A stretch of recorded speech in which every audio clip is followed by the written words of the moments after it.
Move, try to be here we go.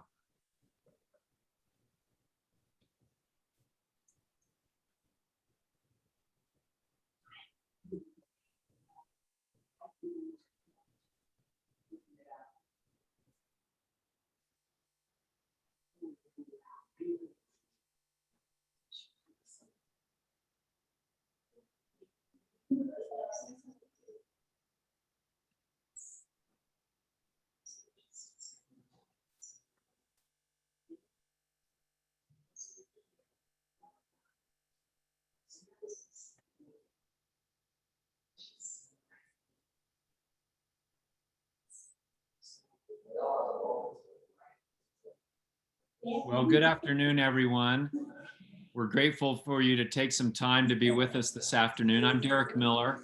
I'm the president and CEO of the Salt Lake Chamber and Downtown Alliance, and I want to thank you for joining us today.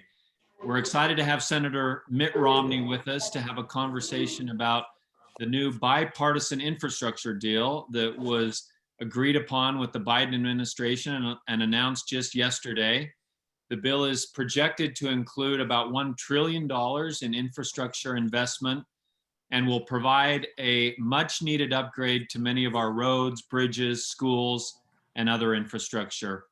This physical infrastructure improvement will help set the nation back on a course of sustainable growth, with first-class infrastructure being the linchpin of that picture. I want to let our attendees know that today's session will be an interactive conversation with some questions that we have taken from business leaders, and the senator has been gracious enough to say that he'll answer these questions and sharing some details about this agreement along the way. So just to jump right in, Senator Romney, thank you for taking time to be with the business community. I want to just give you a couple of minutes right at the beginning here to provide the big picture of this framework, and if you could share some details about how we got to this point.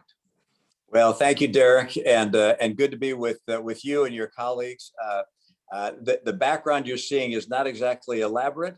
I'm actually sitting on our master bed in the bedroom, and you're getting a picture of me with the ceiling behind me. The reason for that is that we have sold our home in California, and I'm actually in California today.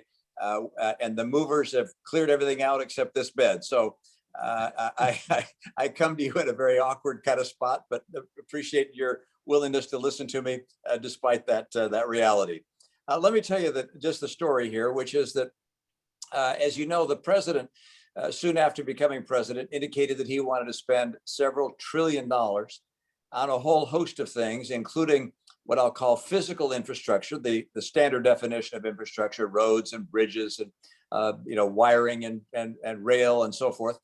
And but they also talked about what he called human infrastructure. He said we're going to have free pre-kindergarten classes for children. We're going to have free community college for everybody. We're going to provide for free care for seniors, and so a whole host of things he wanted to do for a cost of trillions of dollars. And we Republicans responded that was not infrastructure, that he was spending too much money. He by the way, accompanies this with a very substantial tax increase. He's indicated he wants to bring the corporate tax rate, as you know, up to 28%. He wants to bring the capital gains tax rate on people who make $1 million a year up to 43.5%. And there's some other international tax implications that are pretty significant as well. So Republicans said, look, we're not going to go along with any of that. And we have a group that meets from time to time, a bipartisan group of 4 Republicans and 4 Democrats, and we talk about policy. And we said, I wonder if there's a way for us to come up with something on infrastructure, traditional infrastructure, to actually see if we can't bridge the divide between our 2 parties. And this group of 4 Republicans and 4 Democrats has actually grown to be 10 Republicans and 10 Democrats. We call ourselves the G20. Obviously, delusions of grandeur run deep in the veins of politicians. And so calling ourselves the G20, we meet, and we formed a little subcommittee to focus on this physical infrastructure. After many weeks of very painful negotiations, we came up with $579 billion of new infrastructure spending That's an amount above the normal annual spending on infrastructure, which is financed by the Highway Trust Fund. So when people say, well, we spent $1 trillion, the reality is of that, about 400 billion is the normal spending over 5 years, meaning the base spending that's paid for by the Highway Trust Fund. And the 579 billion in addition to that is the amount that we agreed upon. This amount includes a number of things. And let me just give you a sense of where it is right now. I'll tell you the numbers in a moment. But our group agreed, meaning the 4 or 5 Democrats and the 4 or 5 Republicans agreed in our little subcommittee. And then we took it to our larger group of 20, and all 20 agreed, signed up and said, okay, we have a deal. The White House, we finally went to meet with the president, and he put the dot on the I and across the T and said, okay, he agrees as well. And we did a press conference briefly yesterday where the president indicated that he supports the deal. And so we're very hopeful that it will get passed. The fact that 20 of us agree and the president agrees doesn't mean it becomes law, because it's going to have to get passed by the House and by the Senate. It looks like there's enough support for that to happen at this stage, but it's not a sure thing. And one of the wrinkles is that the president wants to not only do what we've agreed to, but a bunch of other stuff as well. And those other things, as I've indicated, free pre-kindergarten, free community college, and so forth. He wants to do that also. That's another like $1.5 trillion. So whether he's going to be able to do that or not is uncertain. No Republican will sign up for the additional things he wants to do. We all oppose those. They involve tax increases and so forth, and we oppose that. So for him to be successful doing those other things he wants to do would require him to get every single Democrat to vote for it in the Senate, all 50 Democrats. If he gets all 50 to vote for it, why, he can do it because of a very unusual opportunity he has through something called reconciliation to spend more money if he gets 50 Democrats on board. So going back to where we are, it looks like today we do have an infrastructure deal, and there's, I'd say, good prospect for becoming law, but not certainty. I still think there will be an infrastructure proposal that gets passed this year, but I can't tell you precisely what it'll look like. Let me give you the top line of what ours looks like.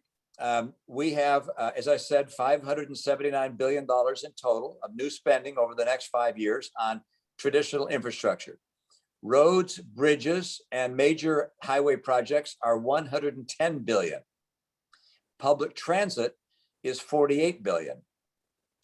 Passenger and freight rail lines, $66 billion. That's mostly passenger rail lines. It's Amtrak, primarily along the East Coast. Electric vehicle infrastructure, that means charging stations and electric buses, that's $15 billion.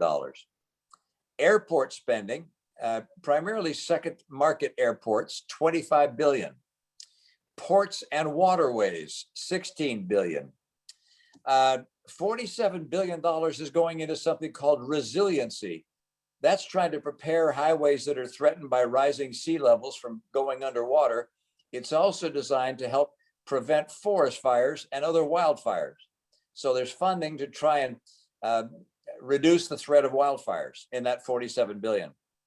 There's also $55 billion for water infrastructure projects of all kinds, replacing lead pipes, water storage systems, water distribution systems, water purification systems, and so forth.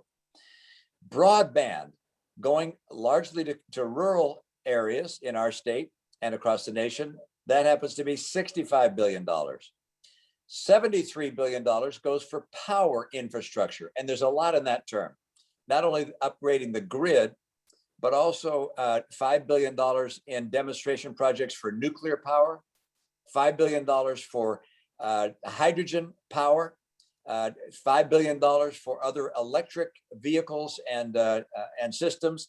So a pretty substantial investment in our power infrastructure.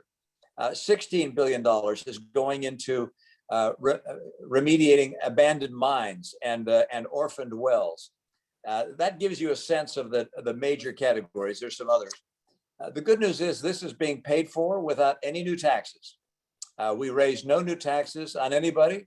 The bulk of the money is being taken from prior programs where the money wasn't entirely spent, like some of our COVID relief funds that weren't entirely spent. It's coming also from a infrastructure revolving financing system where people are able to borrow at low interest rates for some of these projects. We're also going to raise some money from the gas tax. And when I say gas tax, I misspoke there. I don't mean a gas tax. From the tax gap, I should say. And that is, we've determined that people are not all paying their taxes. So we're going to add about $4 billion a year to the IRS for IRS agents to look into corporate and high income individuals, and believe we can raise some more money by having better compliance with our tax laws.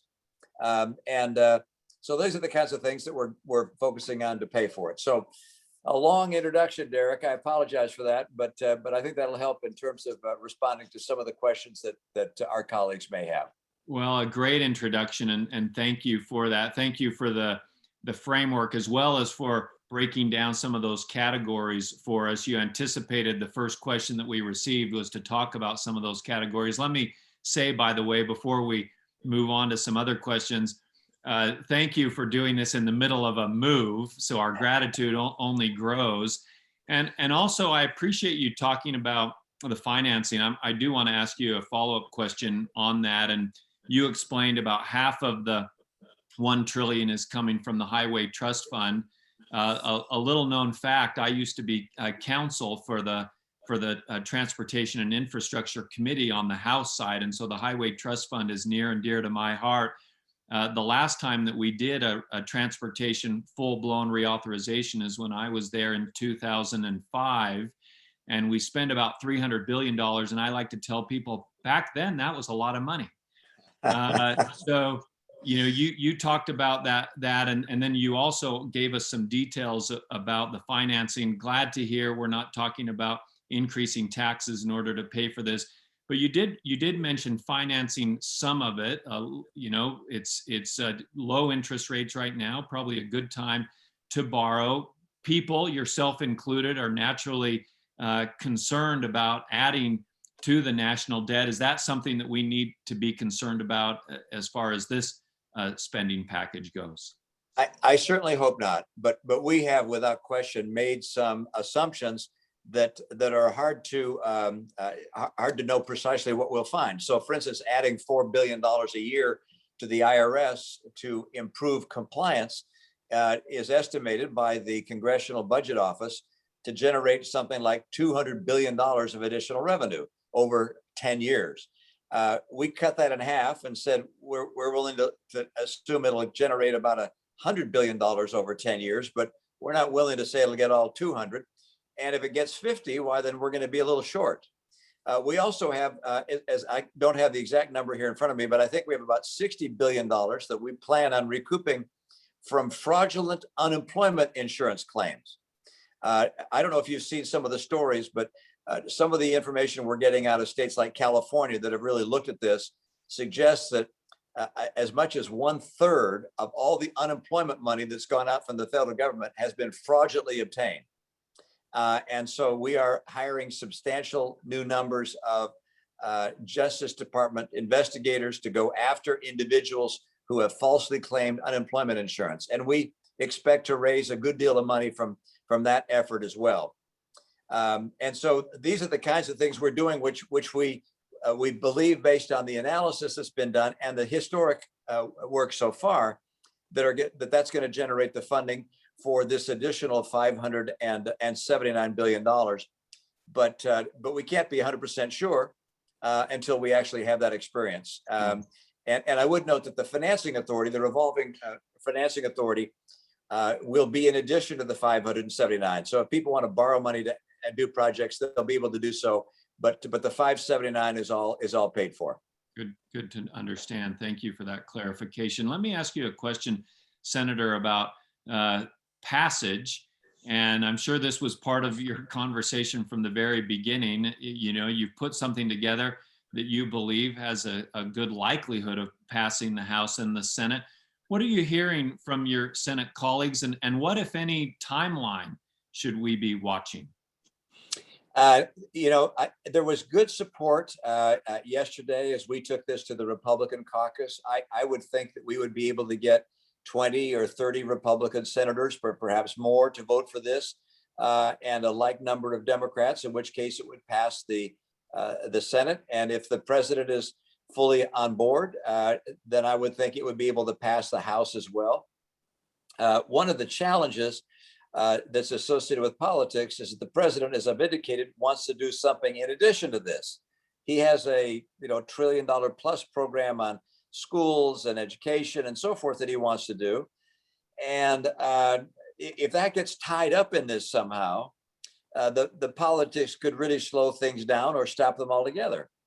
So, I think something will get done, but it's hard to put a clear picture in my mind as to when it'll happen. I think a lot of folks think that we ought to draft the bill during July and that it'll get passed sometime in the fall.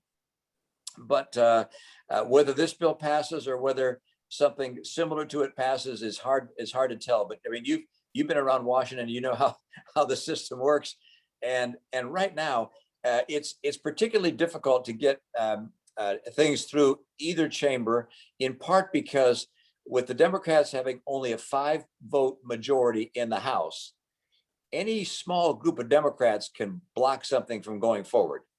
And likewise in the Senate, with a Senate that's 50-50, for the Democrats to do something on their own, they have to all be in favor. So any one Democrat can stop something they want to do on their own. And if they want to do something on a bipartisan basis, they need to get 10 Republicans. So it's a difficult. I mean, I wish I could give you a better picture on this.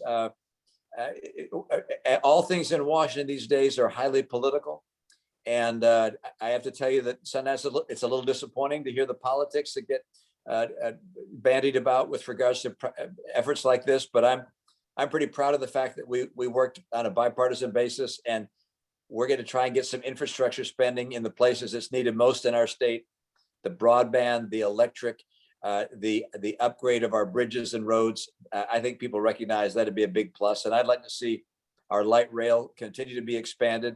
I'd also like to see us find a way to get over to the West Valley of our Wasatch area and a more easy way to get there.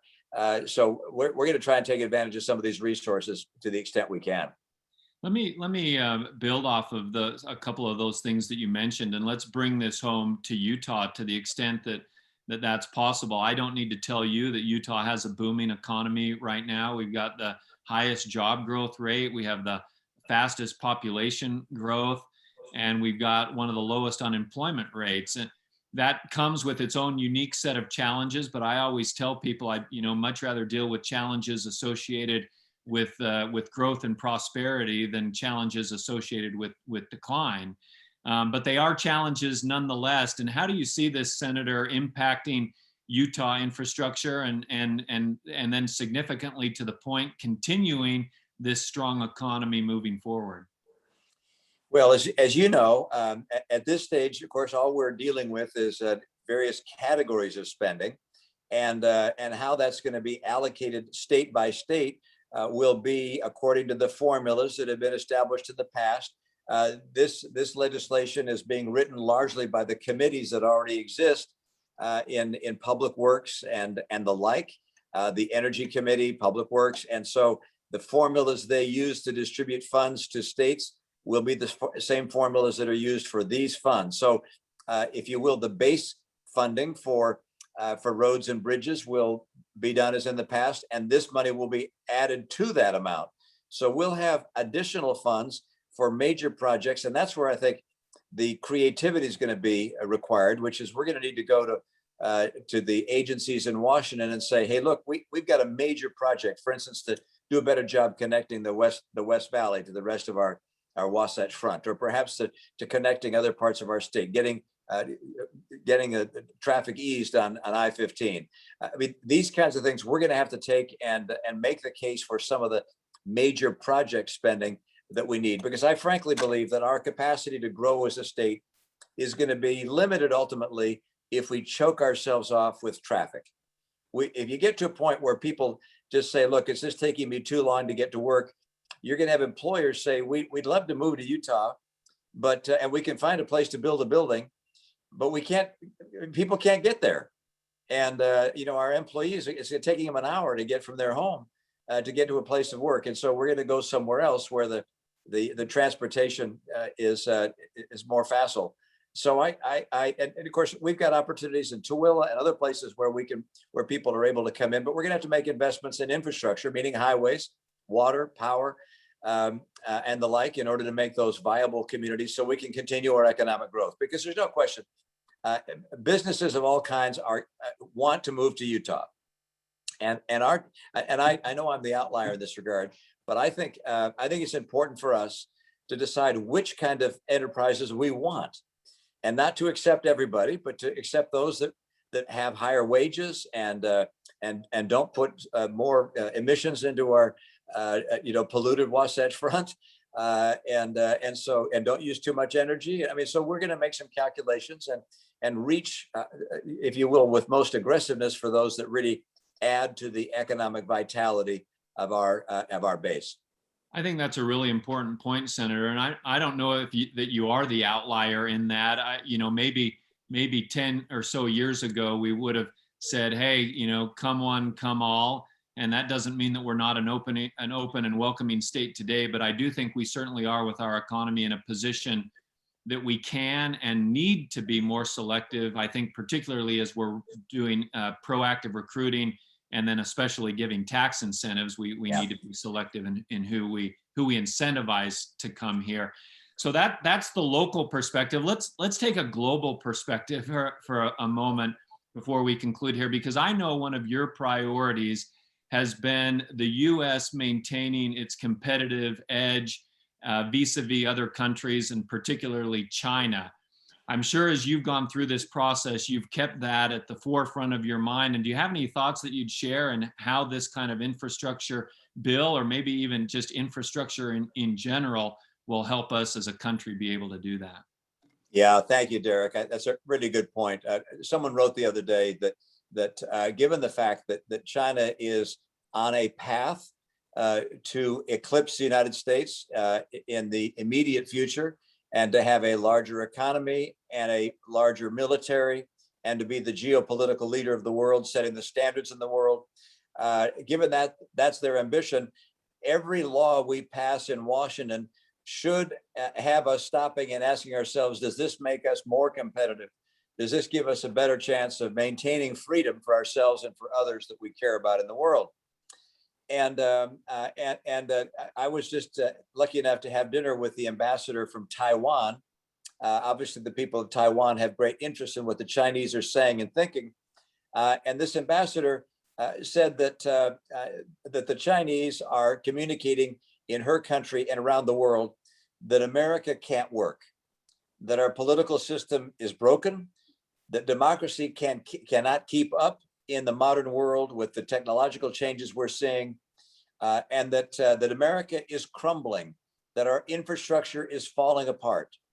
And they, of course, point to a number of things. Obviously, the tragedy in Miami or near Miami is going to be pointed to by them. It's like, you see, America's is falling apart. Their system doesn't work. And they're touting their country as being advanced and us being a declining nation. And so it's important, in my opinion, that we upgrade our infrastructure to be more world-class.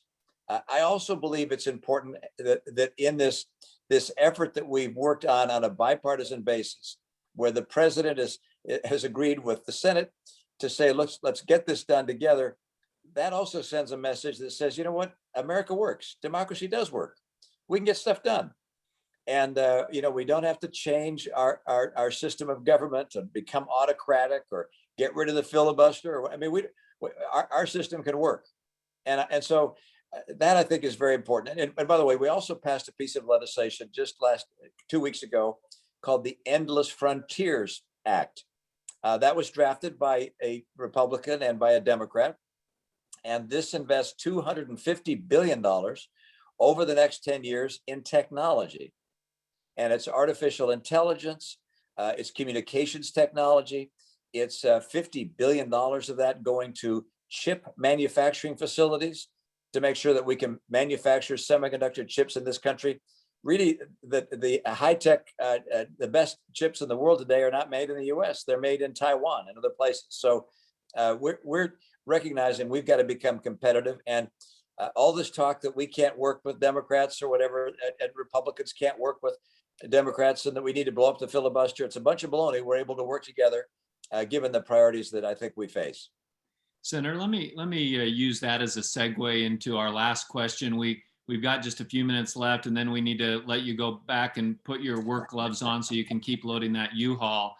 But you know, I think a lot of people felt like I did when they read about this breakthrough yesterday, giving hope to bipartisan solutions in other areas that are important to our economy and to the business community in Utah, areas like immigration reform, like improvements in healthcare. I'd just be curious, a few final thoughts from you, Senator Romney, about, you know, what did you observe, or what did you learn, or what do you think your colleagues learned through this latest process that has led to this breakthrough about bipartisanship that could be applied to some of these other areas? Yeah, the good news is, Derek, we're not finished. This group of it began as I said with 8. It became quickly 10, and now it's 20 people, 10 Republicans and 10 Democrats. If you will, ultra conservatives to moderates to ultra liberals, all in the group. It includes Dick Durbin, who's the Democrat majority leader, and John Thune has been a member ex officio, if you will, as well from time to time. So we're sitting down and meeting, and when we come together as a group, and we do that every 2 weeks with the entire group, we say, what should we work on together? And then we form a little subcommittee. So, for instance, Senator Manchin of Arizona and I are the subcommittee on the minimum wage. And she and I are looking at minimum wage and seeing if we can come up with a compromise between our two parties that can become law. We, as you know, had the subcommittee that related to infrastructure, and we got that, that across the finish line in terms of our group coming together. And I do think that there's a good prospect for us taking on immigration. Right now, we have a number of senators that are working in immigration. Senator Cornyn and Senator Durbin are working on a compromise there. And then with regards to police reform, Senator Tim Scott of South Carolina is leading the Republican side on police reform. And, I think we're going to get that done. So the good news is there is some movement that suggests, we can work across the aisle. And the question is this: would we rather not do anything and be able to say, come back home and say, I fought against this and I fought against that and I stopped that and I fought that? Or would people like us to try and solve problems? And so, I'm on the solve problem front. I believe that's the way we have to go, but it's very easy just to vote no on everything. It's much easier to vote no on everything and say how this was wasteful and that's wasteful. Look, in this compromise that we have on infrastructure, as you can imagine, there's something the Democrats had to like it too. There's some things I don't want in there. So I mentioned to you how much money they have on rail. Let me see what that number was. $66 billion on rail. And that includes Amtrak. I wouldn't be spending that money on Amtrak, but that was their highest priority, or one of their very high priorities. And we cut it down, but not as far as I'd like. But there are things we've put in there that they don't like. So that's the nature of trying to get things done. And in a country like ours that woefully needs to improve our infrastructure to be competitive, we have to compromise. And until we become an autocracy, that's the requirement in a democratic republic. Well, thank you, Senator. Thank you for the work that you've done on this, as well as other important ways that you're working for Utah and for our country. We want to thank everyone who's participated in the webinar this afternoon. Let you know that we've recorded this. We're going to be sending it out to the Salt Lake Chamber members, as well as through the entire Utah Chamber Policy Coalition. We wish you well and thank you again. Thanks, Derek. Best to you and all your colleagues. Thanks.